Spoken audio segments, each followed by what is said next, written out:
5 वर्षासाठी आपण कोणाच्या ताब्यात देणार आहोत हे ठरवणारी ही निवडणूक. आणि या निवडणुकीच्या प्रचाराच्या निमित्तानं आपल्या सगळ्यांसोबत या ठिकाणी उपस्थित असलेले कराड उत्तर विधानसभा मतदारसंघाचे कर्तव्यदक्ष आमदार ज्यांनी 1 वर्षाच्या आपल्या कालखंडामध्ये या मतदारसंघाचा चेहरा मोहरा बदलण्याचा संकल्प करून प्रचंड ताकदीनं काम केलं ते आदरणीय मनोज दादा, आपल्या सगळ्याशी बोलून आत्ताच पुढच्या सभेसाठी गेलेले आपल्या भारतीय जनता पक्षाचे नेते सन्माननीय धैर्यशील दादा, खास करून या ठिकाणी उपस्थित असलेले सन्माननीय संपतरावजी जाधव, महेश कुमार जाधव बाबा, यासोबत योगराज जाधव, सरपंच उमरज, मारुतीराव जाधव, दिगंबरजी विशे, सन्माननीय योगीराज सरकाळे, सन्माननीय प्रशांतजी देशमुख, सन्माननीय राजेंद्रजी मोहिते आबा, सन्माननीय अनिल काका मोहिते, सन्माननीय दीपकजी खरम, सन्माननीय विशाल सेजवाल, सन्माननीय विलास हरळ, सन्माननीय जयवंत जाधव, अनेक सन्माननीय वास्तविक आता या ठिकाणी उपस्थित आहेत, ते सगळ्यात सन्माननीय. आणि खास करून आपण ज्यांच्या निवडणुकीच्या प्रचाराच्या साठी आपण सगळेजण या ठिकाणी उपस्थित आहात ते या जिल्हा परिषद गटाचे उमेदवार सन्माननीय रणजितजी जाधव, त्यासोबत या पंचायत समितीच्या उमरज पंचायत समिती गणाच्या पंचायत समितीच्या उमेदवार सन्माननीय शशिकलाताई कणसे, आणि त्यासोबत तळबीड पंचायत समिती गणाचे आमचे मित्र सन्माननीय उमेशजी मोहिते, आणि आपण या ठिकाणी उपस्थित असलेल्या आमच्या सगळ्या लाडक्या बहिणी, त्यासोबत उपस्थित असलेले ज्येष्ठ बंधू, ज्येष्ठ नागरिक, युवक बंधू आणि आमचे पत्रकार बंधू, आज उमरज जिल्हा परिषद गटाच्या निवडणुकीच्या प्रचाराच्या अनुषंगाने या ठिकाणी ही सभा होते. आणि ही सभा होत असताना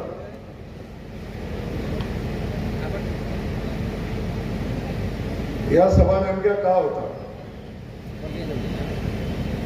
हा प्रचाराचा कालखंड आपल्यासाठी नेमका का दिला जातो, त्याचं कारण आहे की निवडणुकीला उभ्या राहिलेल्या लोकांनी किंवा पक्षांनी गेल्या पंचवार्षिक मध्ये जेव्हा आपल्या पक्षाला संधी मिळाली, जेव्हा त्या पक्षाचे उमेदवार निवडून आले, तेव्हा 5 वर्षामध्ये त्या पक्षाच्या माध्यमातून जिल्हा परिषद सदस्य असतील किंवा त्या पक्षाने या भागामध्ये काय काम केलं, आणि जर समजा तुम्ही आम्हाला निवडून दिलं 5 वर्षासाठी जिल्हा परिषद सदस्य, पंचायत समिती सदस्य म्हणून, तर 5 वर्षात तुम्ही काय करा हे सांगण्यासाठी वास्तविक पाहता ह्या प्रचाराच्या सभा आणि ह्या प्रचाराचा कालखंड असतो. आणि आपण सगळेजण पाहतो निवडणुकीच्या प्रचाराच्या सभा या अलीकडच्या कालखंडामध्ये ज्या मुद्द्यावर व्हायला पाहिजे होत्या, ज्या विकासाच्या प्रश्नावर व्हायला पाहिजे होत्या, त्या विकासाच्या प्रश्नावर या सभा होत नाहीत. या सभा फक्त नेत्यांनी यायचं, टीका टिप्पणी करायची, शिव्या एकमेकाला द्यायच्या आणि निवडणुकीचा प्रचार करायचा, अशा पद्धतीची परिस्थिती आहे. मी आज या ठिकाणी आपल्याला सांगेन की गेल्या 5 वर्षामध्ये किंबहुना गेल्या 20 वर्षाचा कालखंड आपल्या डोळ्यासमोर आहे. आणि या 20-25 वर्षाच्या कालखंडामध्ये सातत्यानं आपण ज्या व्यक्तींना निवडून दिलं, मग विधानसभेचा आमदार म्हणून निवडून दिलं, जिल्हा परिषद सदस्य म्हणून निवडून दिलं, आणि या सगळ्यांना निवडून दिल्यानंतर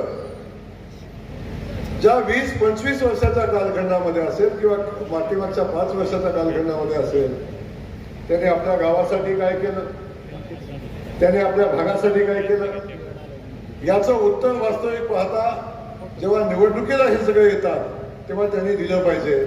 आज माझाही सवाल या निमित्तानं समोरच्या जिल्हा परिषद सदस्य जे उमेदवार असतील त्यांना किंबहुना त्या पक्षाचे नेते आता तुमच्याकडे मतं मागण्यासाठी येतील, त्यांनाही माझा सवाल आहे, आजपर्यंत एवढी ताकद तुम्हाला उमरज गटानं दिली, या गावानं दिली, या परिसरानं दिली, या मतदारसंघानं दिली, आजपर्यंत उमरज गावाचा एवढा मोठा जटिल प्रश्न आहे जो या गावातल्या कचऱ्याच्या डम्पिंग ग्राउंडचा प्रश्न आहे, तो आजपर्यंत 25 वर्ष या लोकांनी तुम्हाला सत्ता दिली, तो प्रश्न आजपर्यंत का सुटला नाही?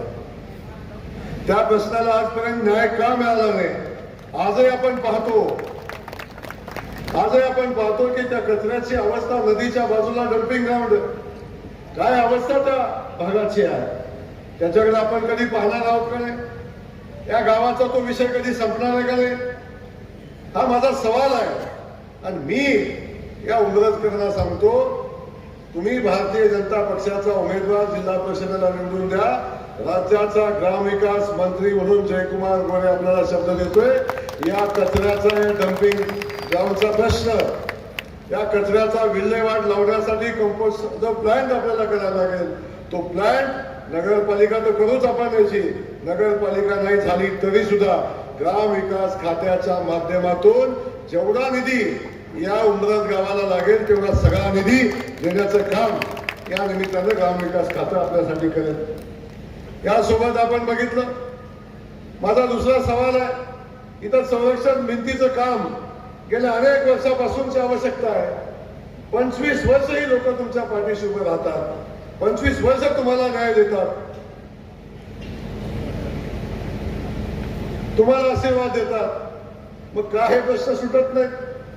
आज आपण इथं बघतो, एवढं मोठं गाव आहे, 17,000 मतदान या गावाचं आहे, म्हणजे या गावाची नगरपालिका वास्तविक पाहता होणं आवश्यक आहे. जोपर्यंत या गावाची लोकसंख्या एवढी मोठी असताना एवढा मोठा लोकसंख्येचा बोजा या पायाभूत व्यवस्थेवर आहे, या व्यवस्था मजबूत करणं हे ग्रामपंचायतीला सहजासहजी शक्य होत नाही. माझा सवाल इथल्या माझ्या आमदारांना आहे, 25 वर्ष या लोकांनी तुमच्यावर प्रेम केलं, ताकद दिली, का आमच्या उमरजला न्याय मिळाला नाही? का आमचं उमरज नगरपालिका झालं नाही? का उमरज आमची नगर परिषद झाली नाही? या शहराला आम्हाला का न्याय मिळाला नाही? कसं होईल, कसा न्याय मिळेल? या सगळ्या पायाभूत सुविधा मजबूत करायच्या असतील तर याची नगरपालिका होणं आवश्यक आहे. मी पुन्हा आपल्याला शब्द देतो, आता जिल्हा परिषदेची निवडणूक आहे, पण येणाऱ्या कालखंडामध्ये उमरज शहराला वैभव प्राप्त करून देण्यासाठी या शहराची नगरपालिका करण्याची जबाबदारी आपण या निमित्तानं घेतोय. आमचं सरकार, भारतीय जनता पक्षाचं सरकार, राज्याचे मुख्यमंत्री या शहराला नगरपालिकेचा दर्जा देतील, हे या निमित्तानं मी आपल्याला सांगतो. असे अनेक विषय आहेत. या गाव एवढं मोठं होत आहे, आजूबाजूची सगळी गावं या गावामध्ये येत आहेत, बाजारपेठ मोठी झाली, या गावात येणाऱ्या लोकांची संख्या मोठी आहे, पण या गावाला एखादी चांगली सुनियोजित अशी बाजारपेठ व्हावी, अशा पद्धतीची बाजारपेठ इथं नाही, त्याला जागा उपलब्ध करून दिली पाहिजे, हा इथला प्रश्न आहे. माझा आमदारांना सवाल आहे, माझ्या आमदारांना, 25 वर्ष तुम्हाला असं का वाटलं नाही की आमच्या उमरज शहरामध्ये या शहराची बाजारपेठ एक सुनियोजित बाजारपेठ व्हावी, त्यासाठी जागा उपलब्ध व्हावी, असं आपल्याला का नाही वाटलं? एवढं मोठं गाव आहे आणि या गावाला हा न्याय का दिला नाही आपल्याला? आपण या गावाच्या बाजारपेठ बनवण्यासाठी जी जागा उपलब्ध करावी लागेल, ती जागा सुद्धा आपण जिल्हा परिषदेच्या मार्फत उपलब्ध करून देऊ. या गावाला न्याय देण्याची भूमिका आपण घेऊ. इथं आलेल्या सगळ्या बांधवांना अगदी चांगली बाजारपेठ मिळेल याची व्यवस्था आपण करू. असे अनेक विषय या शहराचे. आता एवढं मोठं शहर आहे, आजोबा गाव आहे, आजूबाजूची सगळी गावं इथं येतात. आता इथनं निघायचं म्हणलं तर तहसीलदार ऑफिस म्हणून कुठं जायला लागतं, कराडला जायचं. एवढा मोठी तहसील कचेरी इथं आहे. आमच्या इथल्या प्रत्येक नागरिकाला आपल्या छोट्या मोठ्या कामासाठी आपल्याला कराडला जायला लागतं. याच गावात आपण तहसीलदार कार्यालय चालू झालं पाहिजे आणि इथल्या लोकांचं काम याच गावात झालं पाहिजे, अशा पद्धतीची भूमिका घेऊन आपल्याला काम करायला लागेल. माझा शब्द आहे, येणाऱ्या 6 महिन्याच्या आत या शहरातलं अप्पर तहसीलदार कार्यालय आपण चालू करू आणि त्या लोकांना न्याय देण्याची भूमिका आपण घेऊ. आजपर्यंत हे कधी घडलं नाही. मला सातत्याने सांगावं लागतं या भागात जेव्हा जेव्हा मी येतो, अरे आमचा मानखटाव पत्रकार बंधू इथं बसलाय, आमचा मानखटाव दुष्काळी मानखटाव आपण बघत होता. आज अख्खं मानखटाव पाणी वाहतंय, अख्खं मानखटाव प्रगतीच्या दिशेने चाललंय. विकसित तालुका म्हणून मानखटाव आपण बघतोय. दहिवडीचं आमचं तहसील कार्यालय होतं, आम्ही मसवडला अप्पर तहसील कार्यालय केलं. आम्ही त्या ठिकाणी MIDC आणतोय. आम्ही एक विकसित मानखटाव बनवण्याचं काम वेगानं आम्ही पुढे घेऊन जातोय. आणि इथं नदी काठाला असताना आमचं हे उमरत गाव, इथं एवढा समृद्ध भाग इथं असताना या शहरातल्या पायाभूत सुविधा उभी करण्याची क्षमता तुमची नाही. आणि त्यामुळं या शहराचं कायम या उमरत गावाचं नुकसान प्रचंड मोठं झालेलं आहे. माझं या शहरातल्या सगळ्या लोकांना माझं सांगणं आहे, आपण ताकदीनं भारतीय जनता पक्षासोबत राहावा. देशामध्ये मोदीजींचं सरकार आहे, राज्यामध्ये आदरणीय देवेंद्र फडणवीस साहेबांचं सरकार आहे. आता जिल्ह्यामध्ये मीही मंत्री ग्रामविकास खात्याचा आहे. आदरणीय शिवेंद्र बाबा आमचे मंत्री आहेत. 2 मंत्री आम्ही शासनाचा घटक म्हणून काम करतोय. तेव्हा आमच्या जिल्ह्याला न्याय मिळाला पाहिजे भूमिका सातत्याने आमची आहे. आम्ही या जिल्हा परिषद गटाला सुद्धा न्याय मिळवून देण्याची भूमिका आहे. माझा सवाल इथं उभा राहिलेल्या समोरच्या पक्षातल्या जिल्हा परिषदेचे उमेदवार आहेत त्यांनाही आहे आणि पंचायत समितीच्या उमेदवारांना आहे. सांगा, आता तुम्ही उद्या निवडून येणार नाही, पण समजा तुम्ही जिल्हा परिषद सदस्य म्हणून निवडून आलाच, जर आलाच तर तुमच्या गावाचं काम मागायला तुम्ही कुठं जाणार आहे?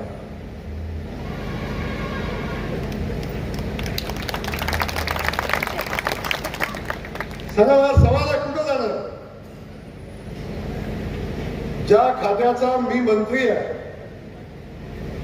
ग्रामविकास खात्याचा मंत्री आहे, त्या ग्रामविकास खात्याच्या अंडर जिल्हा परिषद येते, त्या ग्रामविकास खात्याच्या अंडर पंचायत समिती येते, त्याच ग्रामविकास खात्याच्या अंडर ग्रामपंचायत येते. आणि ह्या तिन्ही संस्थांमध्ये जे जे काम करायचंय ते प्रत्येक काम मंजूर जिल्हा परिषदेतलं असेल किंवा पंचायत समितीचं असेल किंवा ग्रामपंचायतीचं असेल, हे प्रत्येक काम मंजुरीला ग्रामविकास खात्याकडेच यायला लागतं. अख्खं ग्रामविकास खातं तुमच्या समोर उभं आहे. ते तुम्हाला सांगते या भागाला काय कमी पडू देणार नाही. आणि या खात्याची ताकद एवढी आहे, तुम्हाला सांगतो सगळंच आमच्या खात्यात मिळतं.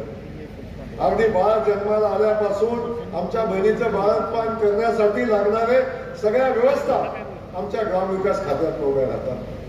त्या राहतात तिथून पुढं गावचं गटर असेल, गावचा रस्ता असेल, ग्रामपंचायत कार्यालय असेल, गावातल्या पायाभूत सुविधा असतील, गावातलं अगदी छोटं मोठं काम असेल, गावातले मंदिर असतील, हे सगळं उभं करायचं असेल तर सगळं उभं करायला ग्रामविकास खात्याकडेच आपल्याला यायला लागतं.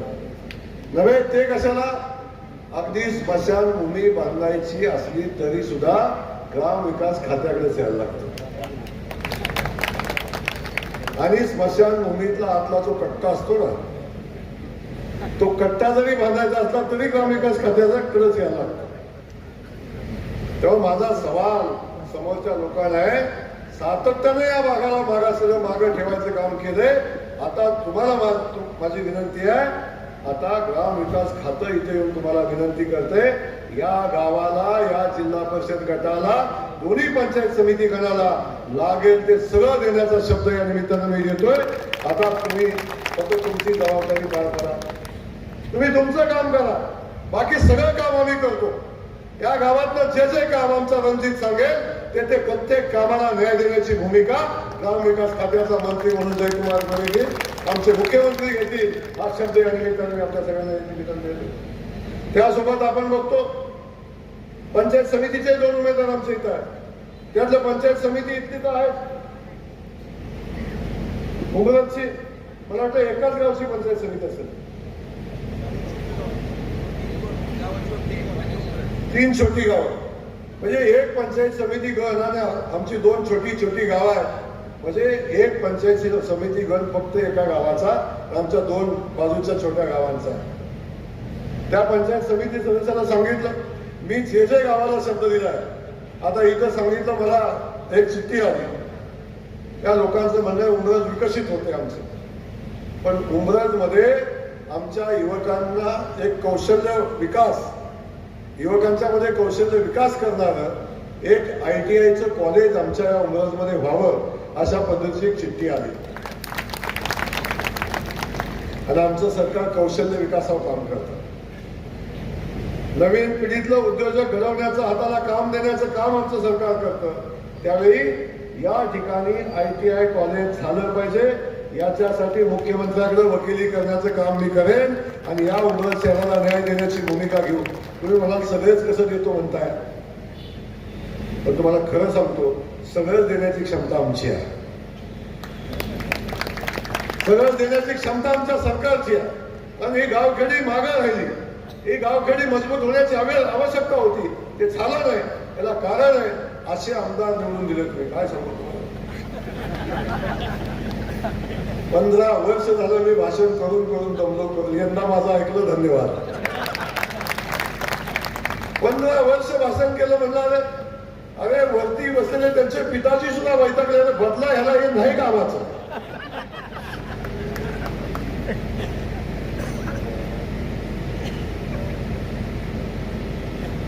असे लोक तुम्ही निवडून कसं काम होईल सांगा ना. काम करण्याची मानसिकता धमक असली पाहिजे. हो, मानगडावसारखा दुष्काळी तालुका जिथं चिमणीला प्यायला पाणी मे महिन्यामध्ये मिळत नव्हतं, अरे त्या तालुक्यामध्ये तुळशी बारशीच्या जगण्याला ऊसाचं कांड मिळत नव्हतं, त्या तालुक्यामध्ये आज 5 साखर कारखान्याला पुरेल एवढा ऊस आहे, कारखाने झाले आणि भागात ऊस आमच्या बाजूच्या भागात जातो. त्या भागात MIDC आता मंजूर होते 8,500 एकरामध्ये. त्या भागात आता तुमचा जसा हायवे ना, तसा शक्तीपीठ मी माझ्या मतदारसंघात घेऊन चाललोय. आता जसा हायवे हाय तसा हायवे माझ्या मतदारसंघात आता जाईल. आमचा मानखटाव वेगानं विकसित तालुका होतोय आणि असं असताना तिथं पहिलंच एवढं सगळं समृद्धी असताना आणि आपण सुविधा नाही उभ्या आहेत तुमच्या तालुक्यात. असे लोक आपण निवडून देतो. माझी विनंती आहे, उद्या ते भाषण करतील, पण त्याला प्रश्न विचारा, का निवडून देऊ तुम्हाला सांगा तर. मागच्या वेळेस जिल्हा परिषद सदस्य निवडून दिला, काय केलं तुम्ही, द्या ना उत्तर. तर माझा या निमित्तानं आपल्या सगळ्यांना सवाल आहे की आपण सगळ्यांनी या गोष्टीचा विचार या निमित्ताने केला पाहिजे. तर आपण बघतो आमच्या उमेदची मोहिते आहेत, ते आता जिल्हा परिषदा उभे राहिलेले आहेत. अंबिलाजी मोहितेंचं गाव आहे, आपल्या सगळ्याला अभिमान वाटतो. त्यावेळेस आमचे सरदार अंबिलाजी मोहितेंचा अभिमान वाटतो आम्हाला सगळ्यांना. ते गाव, त्या गावात तरी काय केलं, त्या गावाला मी सांगितलं, परवा मी गेलतो गावात, उमेदजीने आमच्या भारतीय जनता पक्षासोबत येण्याचा निर्णय घेतला.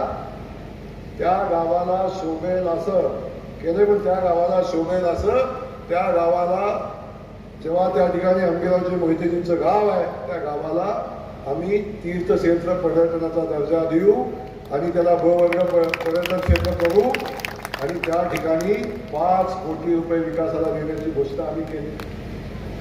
फक्त घोषणा करत नाही उमेदजी, जे बोलतो ते करून दाखवतो. तुम्हाला माहिती आहे, आजपर्यंत इतिहासात जयकुमार गोरे बोलणार झाला नाही. मी तुम्हाला सांगतो, मी बोललेलो जे 5 कामं सांगितले तुम्हाला उमरजमधल्या लोकांना, तुम्ही फक्त आमचा जिल्हा परिषद सदस्य निवडून द्या.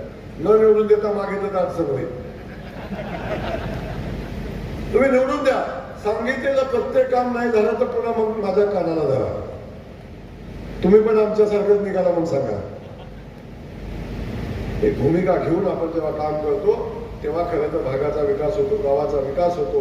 म्हणून मी आपल्याला सांगतो, आमचं सरकार ताकदीनं पाठीशी राहतं. सामान्याच्या सामान्य माणसाच्या पाठीशी उभं राहतं, आमच्या लाडक्या बहिणींच्या पाठीशी उभं राहतं. विधानसभेच्या निवडणुकीच्या अगोदर आमच्या देवाभाऊनं लाडकी बहीण योजना चालू केली. 1500 रुपये आमच्या बहिणीच्या खात्यावर जातात.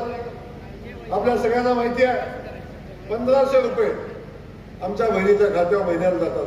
त्यावेळी आमचे सावत्र भाऊ काय म्हणले, ही निवडणुकीपुरती योजना आहे. निवडणूक होऊन 1 वर्ष 1 महिना झाला, 2 महिने झाले, लाडक्या बहिणीचे पैसे येतात का अकाउंटला? नाही. तुम्ही बहीण आहे काय? हा बहिणीच्या अकाउंटला, तुमचं कसं येईल? आमच्या लाडक्या बहिणीच्या खात्यावर येतात. सक्का भाऊ सुद्धा ताई राखी पौर्णिमेला गेला तर 100 रुपये ताटात टाकताना 3 वेळा बायकोकडे बघतो आणि मग 100 रुपये ताटात टाकतो. आमचा देवाभाऊ महिन्याला बहिणीच्या खात्यावर 1500 रुपये पाठवतो. महिन्याला 1500 रुपये.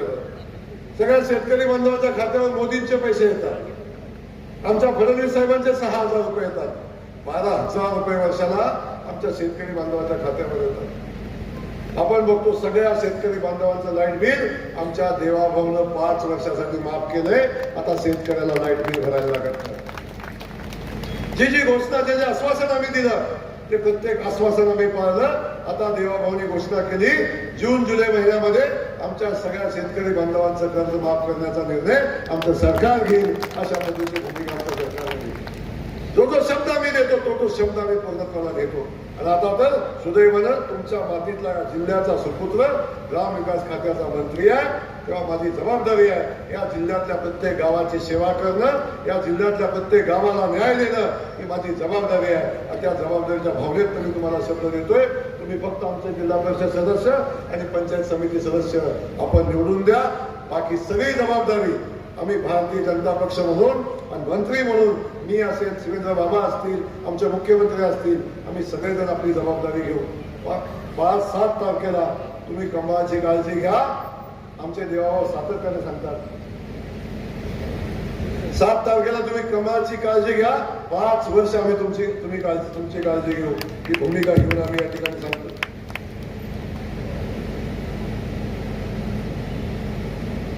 त्या दिवशी सांगणार MIDCच्या विषयात, MIDC तासवड्याला MIDC तिथं उद्योग पण चालू झाले पाहिजेत अशी भावना आहे. आता देवाभाऊनी आमच्या 40 लाख कोटीचे उद्योग या महाराष्ट्रात आले पाहिजेत म्हणून MOU केलेली आहे. दाऊद आत्ताच आमचे देवेंद्रजी जाऊन आले.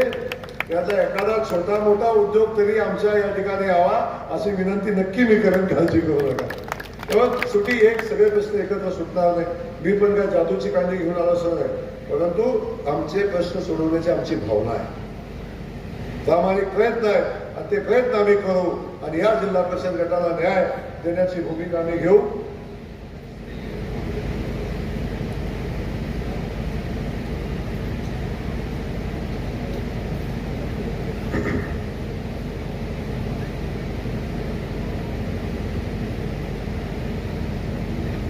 आता उमेदजींच्या मागणीनुसार वडगावाला अंधारवर ग्रामपंचायत कार्यालय उमेशनी मागितलं आणि ग्रामविकास खात्याचा मंत्री म्हणून मी मंजूर केलं.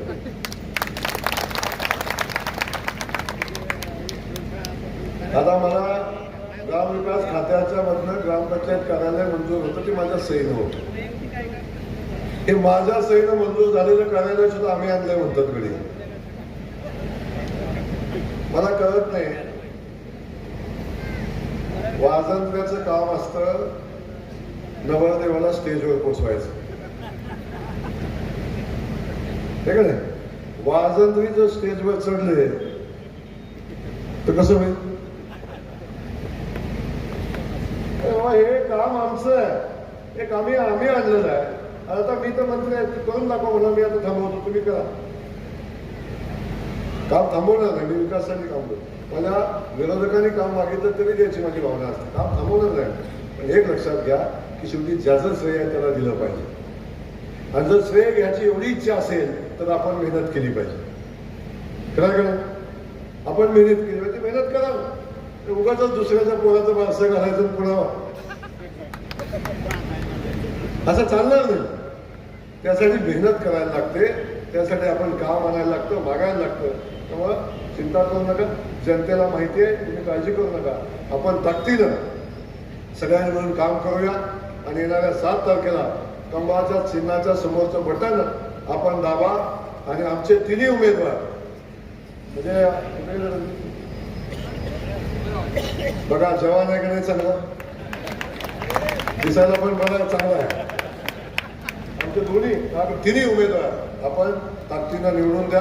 कमळाच्या समोरचं बटन दाबा आणि जेव्हा 9 तारखेला निकाल लागेल तेव्हा हे तिन्ही उमेदवार गुलालात असतील याची काळजी आपण सगळ्यांनी घ्या, अशा पद्धतीने विनंती करतो.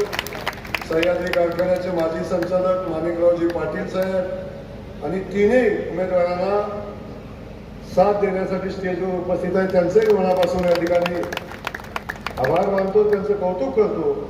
आणि आता मला खात्री आहे तुमचे आशीर्वाद मिळाल्यावर आणि समोर बसलेल्या जनतेचे आणि या शहरातल्या जनतेचे, गावातल्या जनतेचे आशीर्वाद या लोकांच्या उमेदवारांच्या पाठीशी उभे राहतील आणि तिन्ही उमेदवार बहुमतानं निवडून येतील अशा पद्धतीच्या भावना व्यक्त करतो. आपल्या सगळ्यांना मनापासून धन्यवाद देतो. थांबतो. जय हिंद, जय महाराष्ट्र.